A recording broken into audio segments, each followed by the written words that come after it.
Kurz vor dem Tagesrecap dürfen wir euch noch ein Spiel vorstellen, heute hier auf der Rocket Beans Bühne. Und es ist sogar eines, was nicht allzu weit weg ist. Das werden wir nämlich ab der nächsten Woche spielen können. Jetzt bekommen wir schon mal hier zu sehen und haben sogar die Entwickler da, nämlich Control von Remedy Entertainment. Das ist da, aber auch noch die Gäste. I just introduced our people to Control in German, and now we're going to switch off over to English. I just said it's a game that's coming out very soon. It's from Remedy Entertainment. Could you both introduce yourselves, please? Okay, hi, hello, it's great to be here. This feels so weird. Yeah, it is. But somehow great, you have to say, yeah? I feel so important. I'm Vida, I'm the community manager at Remedy Entertainment. Hello everybody and everybody watching. I'm Thomas Poha, I'm the communication director over at Remedy, and we're very happy to show you some Control.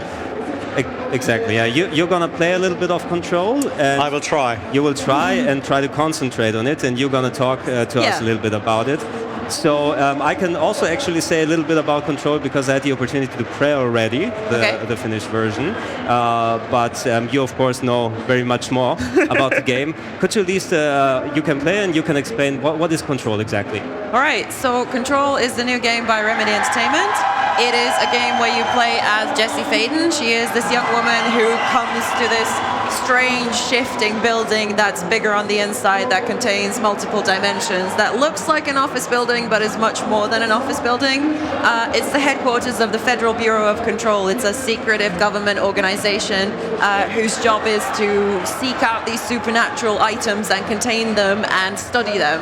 And she comes there looking for answers to her past that have to do with the Bureau, and as she gets there, a crisis breaks out. So this otherworldly force called the Hiss kind of attacks and seizes the Bureau and kills the former director of the Bureau.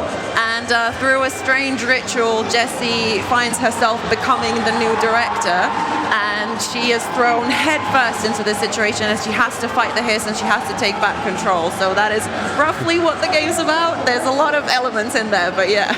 Yeah, I can remember, maybe you remember too, when the first trailer was shown. It was a little bit cryptic, but also interesting with the shifting building and the environment. What was the reception back then when you showed the trailer first? We kept it very quiet for a very long time. We traveled incognito to E3 like no one must know. And then when we debuted the trailer, everyone was like, oh, okay, this is interesting, this is a cool game, I guess. And then the Remedy logo popped up and the whole crowd was like, oh my god, it's Remedy, it's a new Remedy game. So the reception from the start has been incredible. People have been so supportive and so excited about the game. It's been like honestly unexpected to receive that amount of positive feedback from people, so it's been great. Cool. Can you give us a better idea about how the development of Control came to be, or the inspirations behind it? How you developed a game with supernatural abilities and stuff like that? Oh yeah, I didn't mention the supernatural abilities. So you do have supernatural abilities. They're all based on telekinesis. So you can pick stuff up, you can throw stuff around, you can fly. What else can you do? You can make a shield out of debris, you can throw the shield. There's a whole bunch of stuff. How? Well, we at Remedy, we always get inspired from other video games, but other medium as well. So we were very much inspired by stuff like the literary genre New Weird, which sounds cryptic to people who don't know what it is. So I'm going to say that it's a genre that takes from sci-fi, it takes from fantasy, takes from horror, and kind of twists it around and makes it unexpected. And it asks a lot of questions, doesn't give a lot of answers. Think things like House of Leaves, bit of Twin Peaks, bit of David Lynch, Annihilation, like the Netflix movie and the books, that kind of thing. Yeah. Nice. Yeah. From what I've played from the game already, it's a very special kind of storytelling that's in there. And if I'm not mistaken, the story was written by Sam Lake, who did Alan Wake and Max Payne, which already were kind of weird but very interesting games. Yes. So this time he had no stops. He went full out. Yeah, this time we let ourselves get as weird as possible, I'm gonna say. Quantum Break was kind of like a bit more mainstream because it was like a superhero origin story, you know. This is also in a way a superhero origin story, but it's also very, very different, much weirder, much less mainstream. And we are currently, Thomas is trying not to die. I'm probably gonna die. I just realized that for some reason I don't have I do have evade. It's gonna make it a bit easier maybe. So how hard was it to implement those kind of abilities? Almost. Yeah. Yeah. I think it is pretty tricky to implement those because of the physics and, Yes. and the natural of the supernatural abilities Yeah. itself.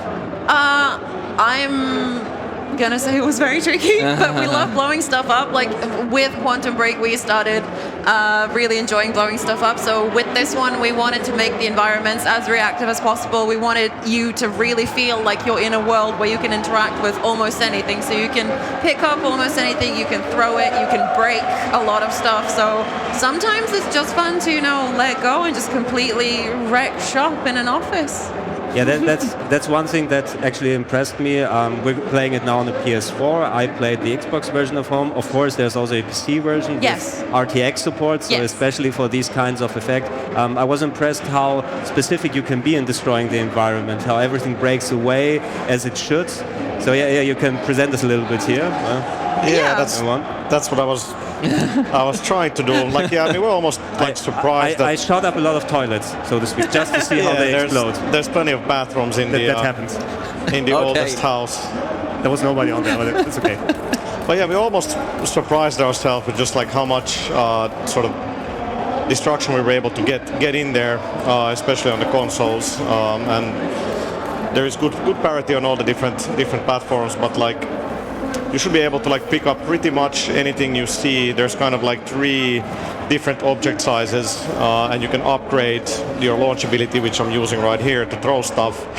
So pretty much all the items you see, you should be able to pick up. I mean, it wouldn't be much fun if you couldn't. So, including you can also grab bodies and use them as weapons. So, kill a colleague with a former colleague or something. We're already seeing here quite a bit of destruction, especially if you're in the more office-like environments with a lot of desks and stuff made out of wood that splinters.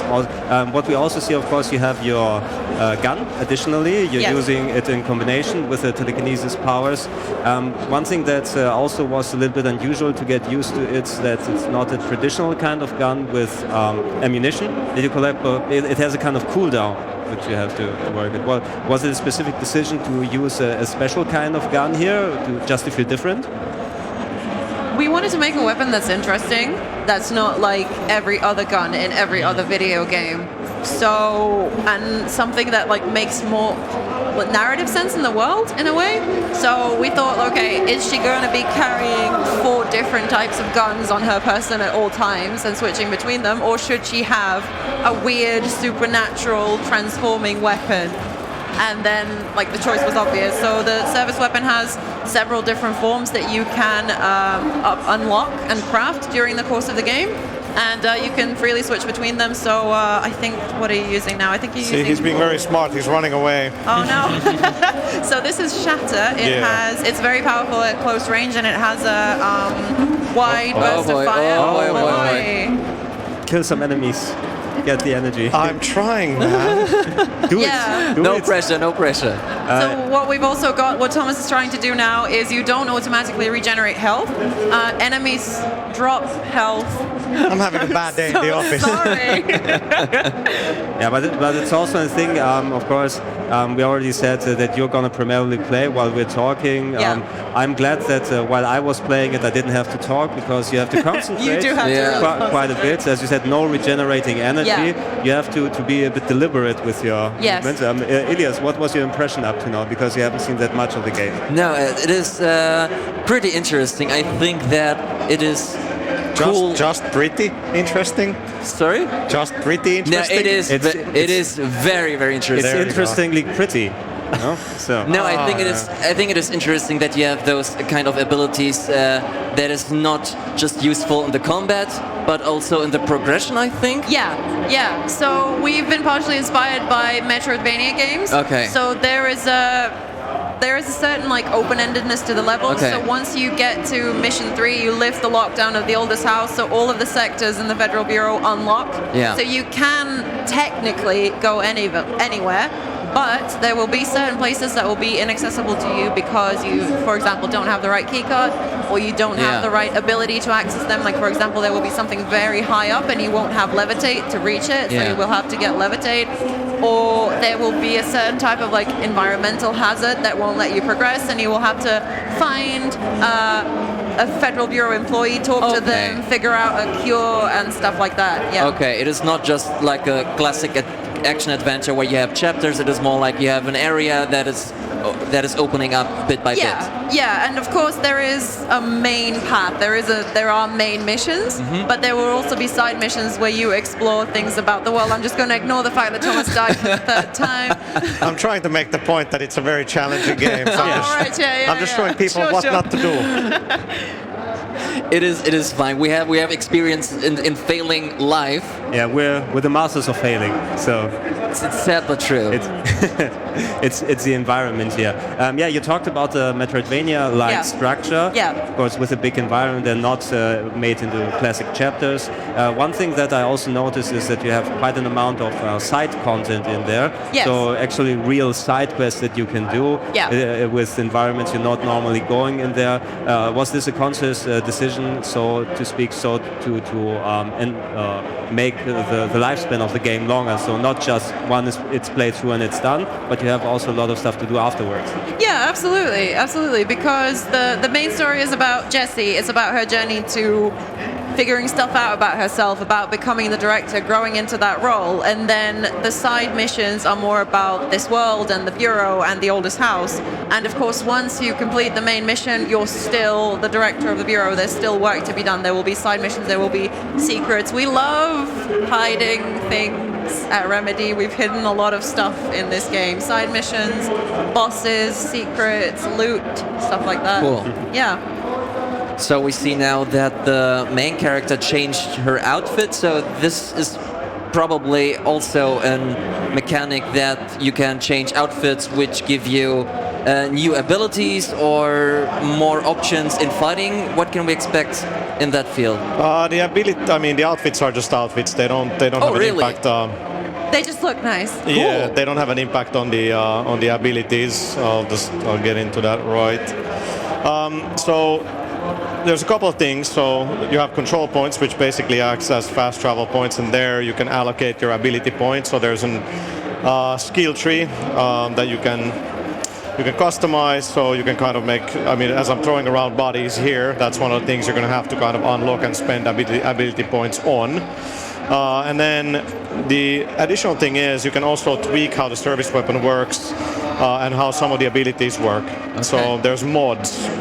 And these mods you can craft, you can find mods from combat, but some of the best mods are pretty much hidden. So beneath, you're going to have to do some big boss fights and stuff like that to get some of the best mods. So there's quite a bit of customization that players can do. So if you want to kind of focus more on the service weapon, or if you want to focus on the abilities, that's up to the players. So. Okay. I'm going to try to escape here quickly. I've played this a million times. It's terrible. You've done it. Especially this outfit we're seeing now. If I'm not mistaken, that's a PlayStation 4 exclusive at start? Or is it PlayStation exclusive? Yes. Yeah. So that's not her normal. Normally, I think she's wearing a leather jacket. That's a special outfit you can get if you're playing PlayStation 4. Yep.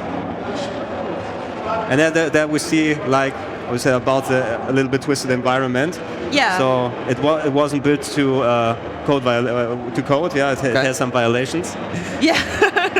Health and safety nightmare. Yeah. Honestly. Yeah. One thing I was asking myself, of course, if it's if you're playing in such a big building, if it's not getting, so to speak, too drab, if you have an office building and same-ish environments, but you've done quite a lot to make it feel different. Yeah. Yes? Yeah, so we've done, like I said, it's not just an ordinary office building. First of all, it's divided into sectors, so there's going to be several distinct sectors, and they all have a different aesthetic because they're all for different things in the Bureau. But not just that, like I mentioned, the oldest house is this place of power.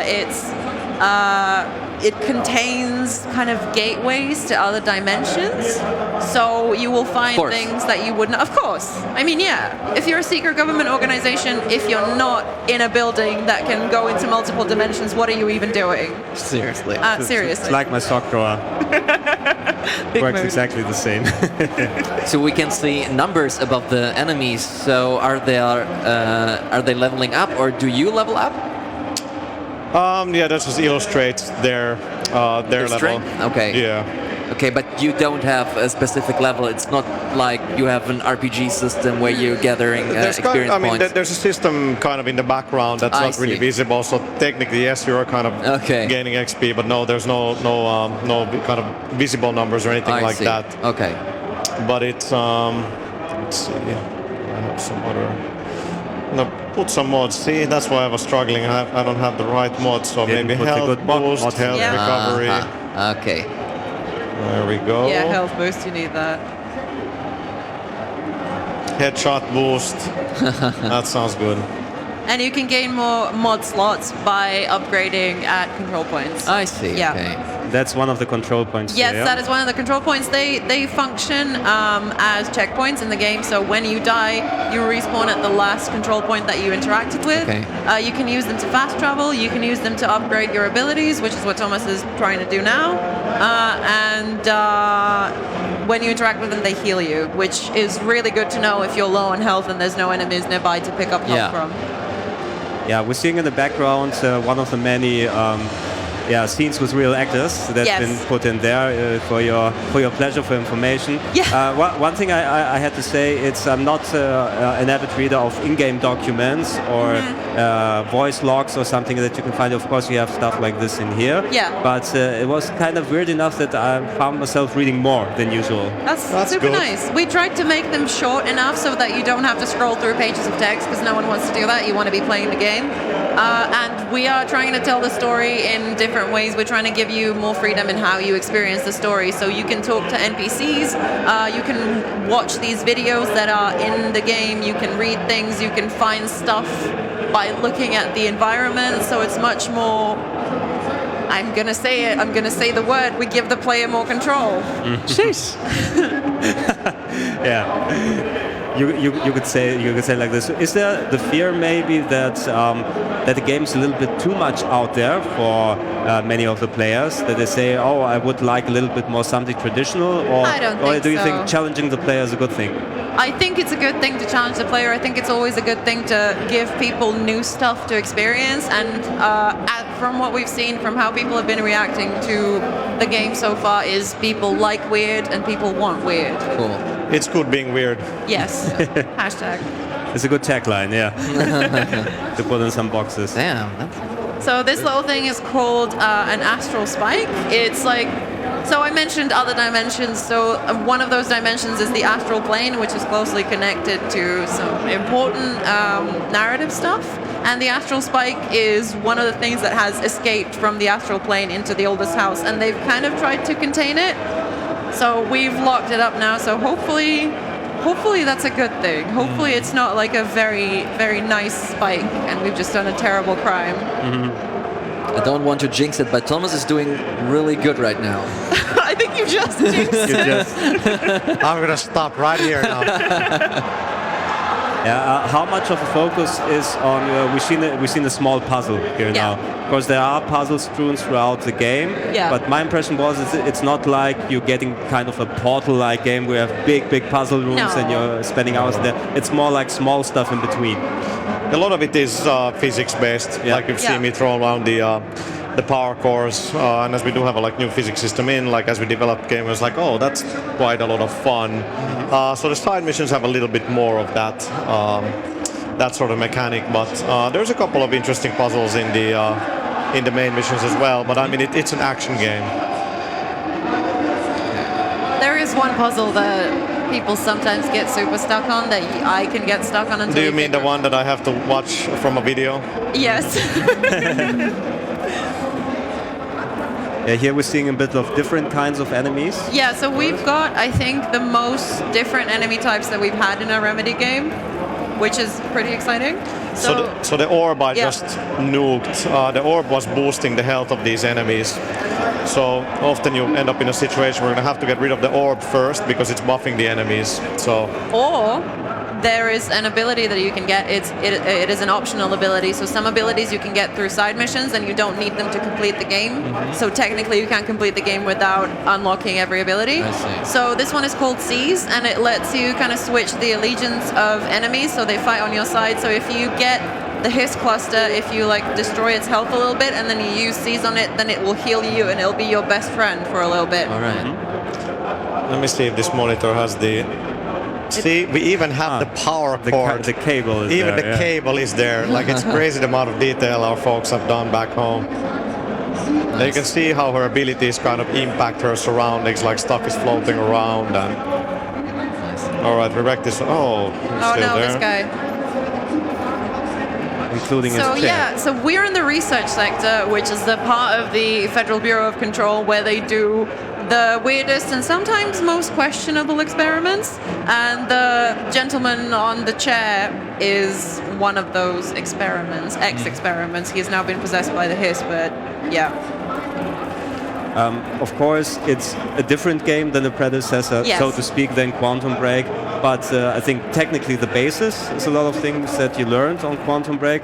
Was it also a conscious decision not to continue, so to speak, with the Quantum Break 2 and do something different for this year? Yeah, I mean, Quantum Break is owned by Microsoft, and in many ways we kind of felt that traditional, very linear from A to B type of game with a lot of cutscenes. I mean, Quantum Break was kind of like the maximum of what we can do, and we don't really want to be repeating ourselves. And with Control, the thing really was to make something that's a lot more open-ended, gives the players a lot more freedom to do things. And the story is, like we've gone through, the story is told much more in a way that the player can kind of dictate the pace and so on. So we always want to be doing kind of different things. So the main character is played by Jesse Faden, if I'm not... He's played by Courtney Hope. Sorry? Jesse Faden is the character. Jesse Faden. All right, okay. Can you tell us why you went with an female lead? Why not? Because it's basically a tradition that Quantum Break, Alan Wake, Max Payne, they were all male, and now we have a female, which is good. Yeah. But was there a specific decision behind that, or a specific reason, or did you feel, okay, it's time for a female lead? It's time for a female lead. I mean, why not break tradition, right? We worked with Courtney before on Quantum Break, so she was Beth Wilder, and she's been amazing to work with. So we decided to, she was the obvious choice for Jessie. And narratively, it kind of makes sense that it's a female protagonist because the Federal Bureau of Control, you find out in the story, it's always been kind of like an old boys club, right?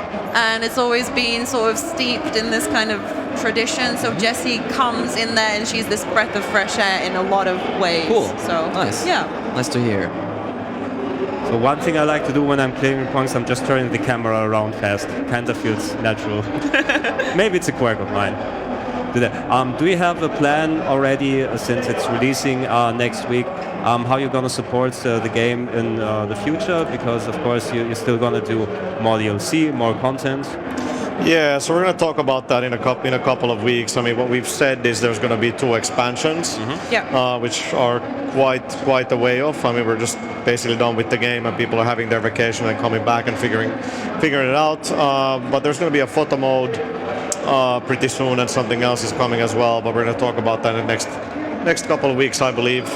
Cool. But one of the main things what Remedy wanted was that we started working with 505 games. I mean, Remedy owns the Control IP, and we very much want to be able to support our game post-launch. I mean, it's still a relatively traditional single-player game, so there's only so much you can do, but we'll definitely have some interesting stuff coming. Do you have something still? I don't have something, but I think we're coming to an end. We don't have that much time left. Unfortunately, but as we said, it's not that far away. Yep. Everybody can play the game. PS4, Xbox One, PC. Got it in one. Well, let's see which version. Which version are you going to play? I think I will go with the PlayStation 4 version. And we can compare. Yeah. At least. Okay. Yeah. How is it? Yeah. Thanks once again for showing us the game, and we're gonna still take a look if we manage not to die. If Thomas will die again. yeah. I warm up very slow. Thomas did great. Yeah, you have a little bit of different style than I tried. I'm just throwing stuff around all Me the too. time. That's my favorite thing to do. Yeah. So it's just take a little bit of debris from down there, or rip out a wall, and then just on them. Chairs are my favorite. Chairs and Chairs are also vending machines. Once you get the upgrade Nice. to pick up like heavier stuff, vending machines and trash cans. I think that's where my points are going mainly in upgrading the character, yeah. just throwing stuff around. But of course, as I said, there's quite a bit of different options to do. Maybe I'll find a better way. I like the name of this elevator. What was it? What is it? Pain elevators. The pain elevators. Oh, it's not. All right, then thank you for showing us the game. I hope you have a good reception and a great launch. Thank you so much. It's very interesting. And thank you, of course. Vielen Dank, dass ihr da draußen auch zugeschaut habt. Wir machen eine kurze Pause, sind gleich zurück mit dem Game Talk Recap des Tages heute. Gehe sehr stark davon aus, ja. Da gehst du sehr stark davon aus. Danke dir auch nochmal, Ilyass. Super gerne. Und wir verabschieden uns und sind aber gleich wieder zurück.